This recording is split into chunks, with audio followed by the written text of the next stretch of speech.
Hello, everybody. I'm going to talk about using Photoshop. So this is a little bit of an intro to anybody that hasn't ever really used Photoshop and they just kind of want to see, how to make some basic functions work, like even as simple as opening a file, that kind of thing. So I'm going to basically walk us through the interface of Photoshop and show you some things in case you get overwhelmed. We will not be using every feature that Photoshop has. We're just going to be sort of sticking to some. Well, I'll show you. I'll show you what we'll be sticking to. I'm going to share my screen now, and then we'll take a look at the interface and that kind of thing. So I have Photoshop open. If you don't know how to open that, you click the icon that says Photoshop in your beginning. So I'm going to go screen share. Okay, so here we have Photoshop, and at the top and at the side. Now you'll notice that my Photoshop looks very probably different than yours, right? So mine is sitting really quite blank, and there are the main sort of tabs at the top. This is the main toolbar. So this is File, Edit, Image, Layer, Type, Select, Filter, 3D, View, Window, and Help. So you'll notice that right now I don't have very many windows open. Like, how come mine doesn't look like yours? Well, you can actually customize your own Photoshop. So for now, I'm going to show you that you can, if there is a window open, everything in Photoshop is a window. And you can close the window, but you can also open the window. So you go to the tab that says window. And this is before we have even opened any file or anything like that, that I'm doing this. So I'm just setting up my Photoshop in the way that I like it. So I like to have my tools present. So there's a little, if you scroll down here, you'll see all the windows that you could possibly open. I do not recommend that you have them all open because it takes away from your actual drawing space eventually. So the toolbar. Now, one thing about the toolbar is that I'm going to move it. See how I can move that around to anything? These windows will also dock to other windows. They will stick to other windows that are open. I don't have any other open right now, so I won't show you that. So there's a little tiny arrow on here. So you can fatten that toolbar up if you want it to be double as wide. And this really depends on how you're laying out your Photoshop sort of interface. So, oh, and I should mention too, my Photoshop is an older version. It's 2018, I believe, CC 2018. So yours may not even look the same. However, most of the stuff is pretty much the same. You can still do everything that I'm kind of showing you right now. So I am going to move my toolbar over to here. So you just drag on it. You just sort of press down on this little dotted line here and drag with your pen. I'm hoping you're using your pen and getting familiar with your pen and your tablet. The next window that I like to have open is my navigator. So the navigator for me, it will allow you to zoom into and out of your work really easily. So, I mean, I guess I'll show you that. I'll demonstrate that when I actually have a file open. I do have one open, but it's a Learning Photoshop file.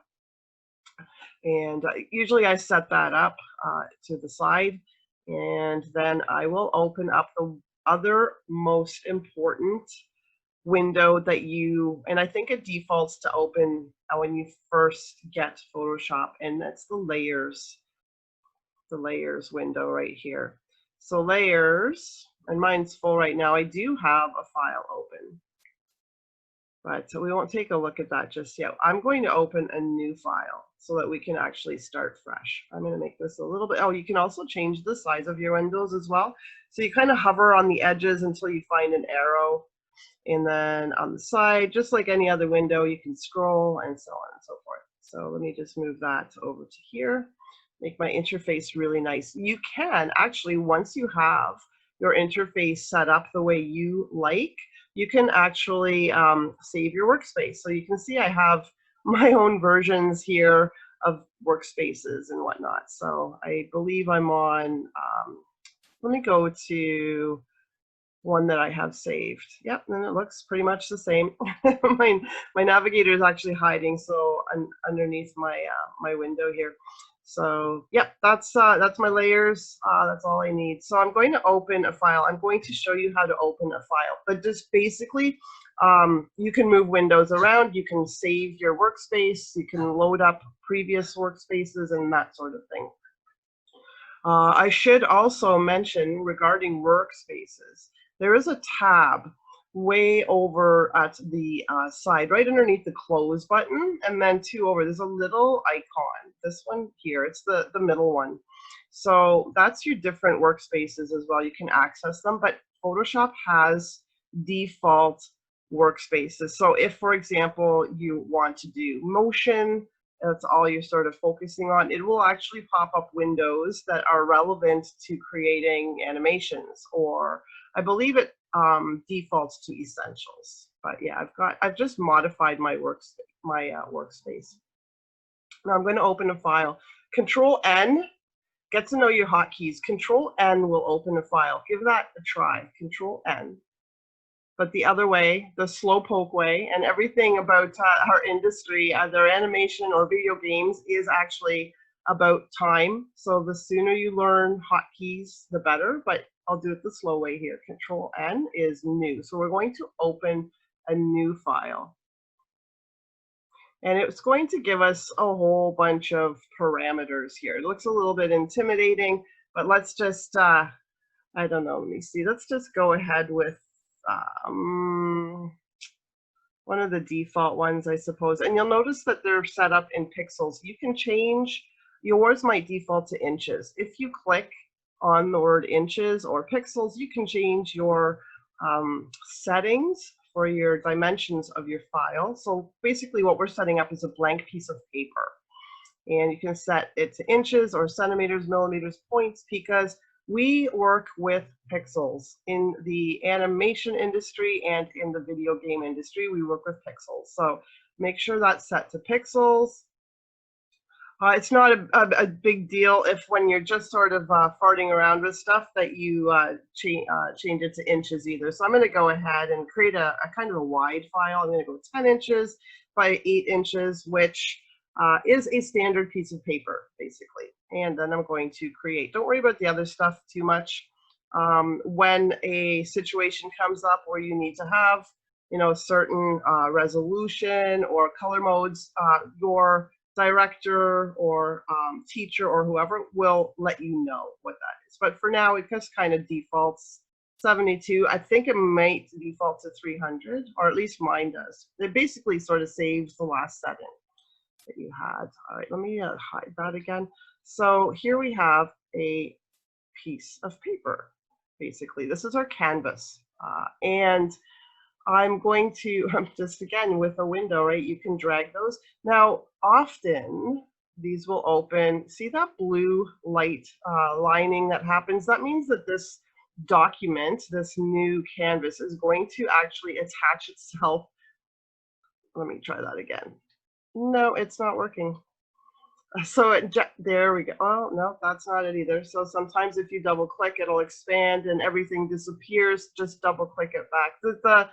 Try minimizing if you suddenly lost your file and you're like, oh, where the heck did it go? Go into, excuse me, window.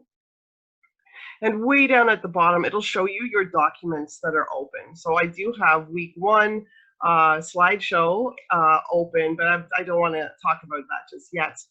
And here we have untitled. So as soon as you hit untitled, up it pops from whatever mystery location it happened to be. So again, I'm opening my my new file here, and I'm expanding the size of the window. Now the next thing is like, well, that's too small to draw on, right?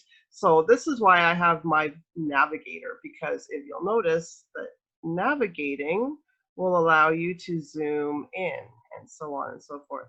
So if you're really zoomed in, you'll notice in the navigation window that red box sort of indicates the file, your actual, where it's located. So if I was to scribble, I'll give you an example here. I'll just scribble right on this background. And so I'm going to use my brush tool. Now I can go over here and hit my brush and then just kind of scribble on this, right? So the navigator, if I really want to zoom in, say I'm drawing, somebody's eyeball. I want to draw the eyeball really kind of like up close so that I can get all the detail I need. Maybe there's eyelashes on it,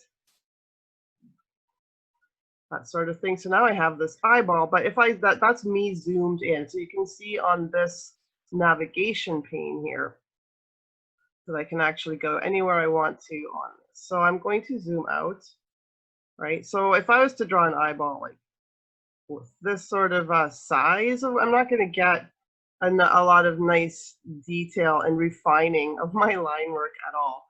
So that's why I use the navigator. However, you can also just hit Control Z on your keyboard. So I'm going to hit Control, I'm sorry, not Control Z, Control, and then the very top of your keyboard, there's plus and minus symbol, or wherever it happens to be on your keyboard.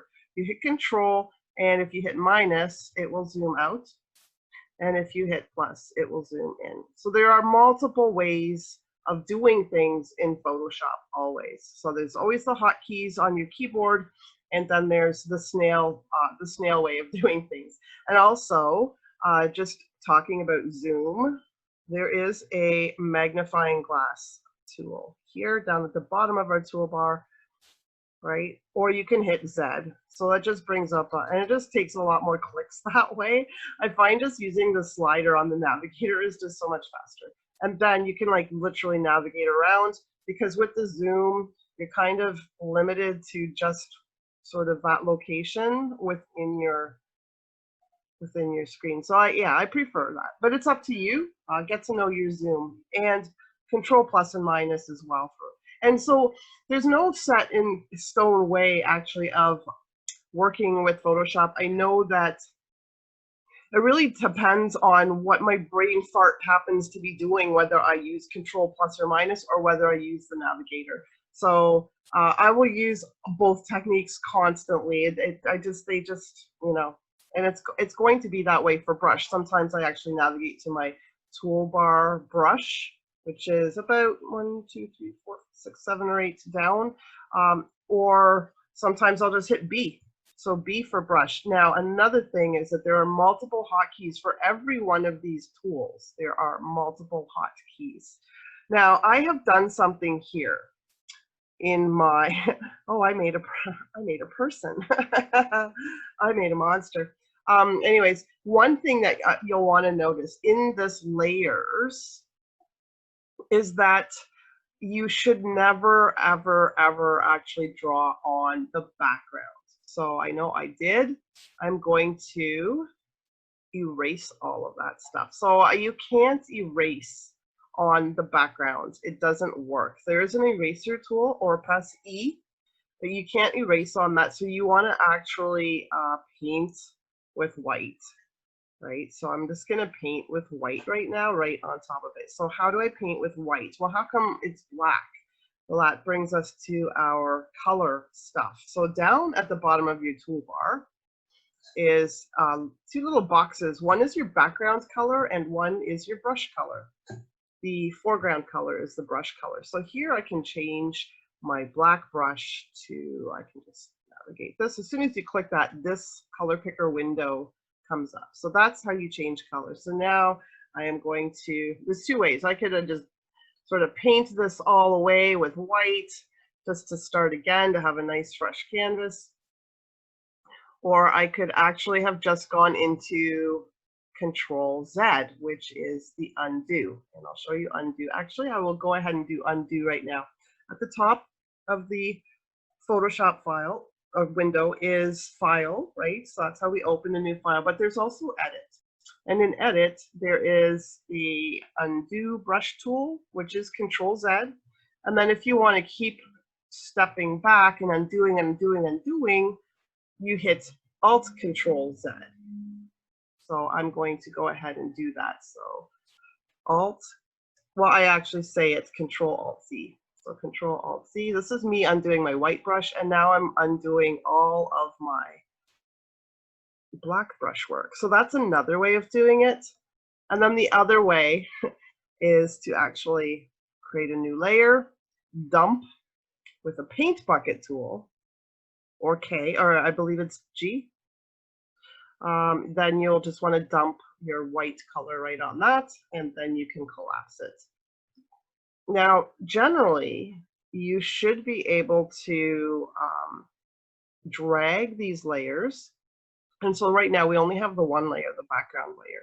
But generally you can drag them into the garbage can too, and that's another way of getting